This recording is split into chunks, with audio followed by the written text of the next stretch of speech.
देखिए, आपका RO ARO का जो एग्ज़ाम है वो मार्च लास्ट में या अप्रैल के मिड में संभावित है। तो ऐसे में ज़्यादा समय नहीं बचा है। आप लोग यूपी पीसीएस का हाल ही का पेपर देख ही चुके हैं।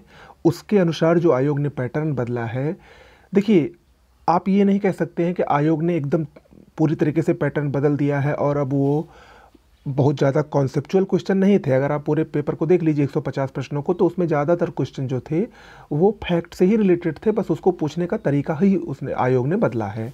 तो अभी भी जो कुछ पुस्तकें हैं जो पहले आप लोग पढ़ते आए हैं वही प्रमाणिक पुस्तकें हैं।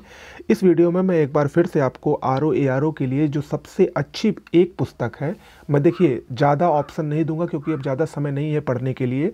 तो जो आपको पढ़नी है और जिससे पढ़कर आपका सिलेक्शन हो सकता है, उस पुस्तक को मैं इस वीडियो में बताने वाला हूँ।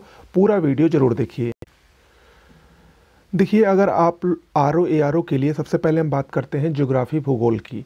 अगर आरओ एआरओ के लिए भूगोल की आप सबसे बेहतरीन पुस्तक पढ़ना चाहते हैं तो वो महेश बरड़वाल की है, जो कि भूगोल एक समग्र अध्ययन के नाम से आती है। इसके अलावा आप परीक्षावाणी, जो कि भारत के भूगोल और विश्व के भूगोल दोनों की अलग अलग पुस्तक आती है, उसको आप देख सकते हैं। दोनों ही अपने आप में बहुत ही अच्छी पुस्तक है, लेकिन बस एक ध्यान आपको रखना है कि इन पुस्तकों के साथ आपको एक एटलस, जो मैपिंग वाला एटलस होता है, चाहे ऑक्सफोर्ड का हो या ओरिएंट ब्लैक सॉन का हो, उन दोनों में से कोई एक एटलस आपको ज़रूर लेना है इसके साथ पढ़ने के लिए। ओके, इतिहास की बात करते हैं। हिस्ट्री, तो हिस्ट्री में 3 पोर्शन होते हैं, आपको पता ही है, एंशिएंट, मेडुअल और मॉडर्न। इन तीनों के लिए एस.के. पांडे की पुस्तक एक बहुत ही अच्छी पुस्तक है। हाल ही का जो पेपर यूपी पीसीएस का हुआ है, अगर आप सारे प्रश्नों को उठाकर देख लीजिए, चाहे वो कूट वाले प्रश्न हो या कथन करण वाले प्रश्न हो या वन लाइनर प्रश्न हो, सारे के सारे प्रश्न आपको एस.के. पांडे की पुस्तक में सीधे सीधे मिलेंगे। एस.के. पांडे अगर आप नहीं पढ़ना चाहते हैं तो परीक्षावाणी भी तीनों की अलग अलग आती है, उसको भी लेकर पढ़ सकते हैं। साथ में लूसेंट चाहें तो लास्ट में रिवीजन के लिए इसको भी ले सकते हैं और ये सबके पास होगी, ऐसा मेरा मानना है। पॉलिटी के लिए अभी भी जो सबसे अच्छी पुस्तक है इन 2 से 3 महीनों में पढ़ने के लिए, परीक्षावाणी आप ले लीजिए। वैसे तो लक्ष्मीकांत है, लक्ष्मीकांत आप लोगों ने पढ़ी भी होगी, तो परीक्षावाणी और लूसेंट के साथ मिलाकर आप लोग पॉलिटी को पढ़ लीजिए। इकोनॉमी, देखिए इकोनॉमी का जो सेक्शन है उसमें आप कुछ सेलेक्टेड चीज़ें ही पढ़िए, क्योंकि इकोनॉमी पूरा नहीं पूछा जाता है। जैसे बेरोजगारी वाला चैप्टर हो गया, गरीबी वाला चैप्टर हो गया, कुछ प्रमुख समितियां हो गई, जो बैंकिंग वाले चैप्टर हैं, इन्हीं सबको आपको पढ़ना है और उसके लिए परीक्षावाणी की जो पुस्तक आती है वो बेस्ट है।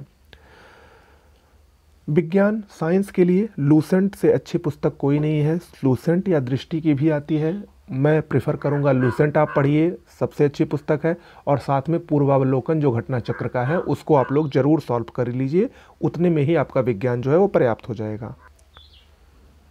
जनसंख्या नगरीकरण की बात करें तो इस बार क्वेश्चन बहुत ही कम कर दिए थे, फिलहाल आप लास्ट में परीक्षावाणी से देख सकते हैं। यूपी स्पेशल के लिए घटना चक्र या परीक्षावाणी दोनों में से कोई भी पुस्तक ले लें, दोनों ही बेटर पुस्तकें हैं। कृषि के लिए परीक्षावाणी की पुस्तक बहुत ही बेटर है। पर्यावरण की बात करते हैं, इससे प्रश्न खूब सारे पूछे जाते हैं। दृष्टि की एक क्विक बुक आती है पर्यावरण की, आप उसको ज़रूर ले लीजिएगा, या अगर आप उसको नहीं लेना चाहते हैं तब परीक्षावाणी प्रेफर करिए। दोनों ही पुस्तकें जो है पर्यावरण की दृष्टि से बहुत ही अच्छी पुस्तक है, आप कोई भी एक ले लीजिए, निराश बिल्कुल नहीं होंगे।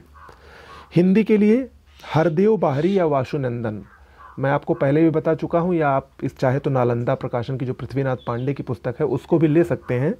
सभी पुस्तकें बहुत ही अच्छी हैं। इसके अलावा ये तो हो गए सारे सब्जेक्ट्स की मानक पुस्तकें। इसके अलावा आपको घटना चक्र के पूर्वावलोकन सभी विषयों के आपको पढ़ना है।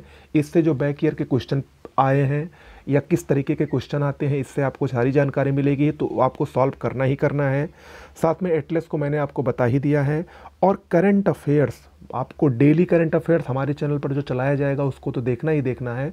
मंथली करंट अफेयर्स की मैगजीन ज़रूर पढ़नी है। जिस तरीके से करंट अफेयर्स के क्वेश्चन इस बार पूछे गए हैं पीसीएस में, तो उस तरीके से को देखते हुए, उस पैटर्न का जो बदलाव हुआ है उसको देखते हुए आपको monthly current affairs, daily current affairs जरूर फॉलो करनी होगी। मंथली करंट अफेयर्स के लिए चाहे आप घटना चक्र की पुस्तक ले सकते हैं या फिर क्रॉनिकल की पतली वाली पुस्तक आती है वो ले सकते हैं। ओके, तो ये कुछ प्रमुख पुस्तकें हो गई। अपने टेलीग्राम चैनल पर मैं इसको दे दूंगा, इसका जो पीडीएफ है इन पुस्तकों की।